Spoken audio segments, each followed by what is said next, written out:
राज्यातल्या राजकारणातून एक महत्त्वाची बातमी, उद्धव ठाकरे हेच महाविकास आघाडीच्या प्रचाराचा प्रमुख चेहरा असतील। मात्र सीएम पदाचा चेहरा कोण असेल हे मात्र निवडणुकीनंतरच ठरू शकेल अशी माहिती सूत्रांकडून मिळते आहे। आपले प्रतिनिधी संदीप राजगोळकर सध्या आपल्या सोबत आहेत। संदीप, काँग्रेस हायकमांड कडून राज्यातल्या काँग्रेस नेत्यांना नेमक्या काय सूचना, काय माहिती दिली गेली आहे?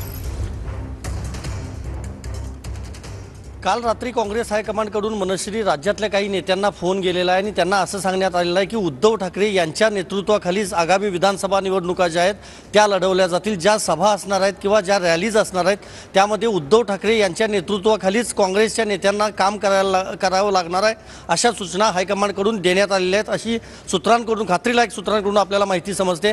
विधानसभा निवडणुका अवघ्या काही दिवसांवर येऊन ठेपलेल्या आहेत आपल्याला माहिती आहे। आणि उद्धव ठाकरे हे दिल्ली दौऱ्यावर होते। 3 दिवस ते दिल्लीमध्ये असताना त्यांनी सोनिया गांधी यांची भेट घेतलेली होती आणि त्याचबरोबर मल्लिकार्जुन खरगे आणि राहुल गांधी यांची देखील एक स्वतंत्र भेट घेऊन तिथं बैठक देखील खरगे यांच्या घरी पार पडली होती। त्यावेळेला देखील त्यांच्या नावाबाबत चर्चा झालेली होती आणि सध्या मुख्यमंत्रीपदाचा चेहरा महाविकास आघाडी देणार नाही। प्रामुख्याने उद्धव ठाकरे यांचं नाव मुख्यमंत्रीपदाच्या चेहऱ्यासाठी सध्या नसेल, मात्र जो प्रचार असेल, ज्या सभा असतील ते सगळं मात्र उद्धव ठाकरे यांच्याच नेतृत्वाखाली लढवलं जाईल असं आता काँग्रेसनं स्पष्ट केलेलं आहे, अशी माहिती सूत्रांकडून समजते। दुसरीकडे शरद पवार यांच्याकडून यापूर्वीच आपल्याला माहिती आहे की उद्धव ठाकरे यांच्याबाबत जी भूमिका आहे ती सावध भूमिका घेतली गेली होती। त्यामुळे आता पवार गटाकडून, शरद पवार यांच्या गटाकडून नेमकी काय म्हणजे भूमिका मांडली जाते किंवा घेतली जाते हे बघणं महत्त्वाचं असणार आहे।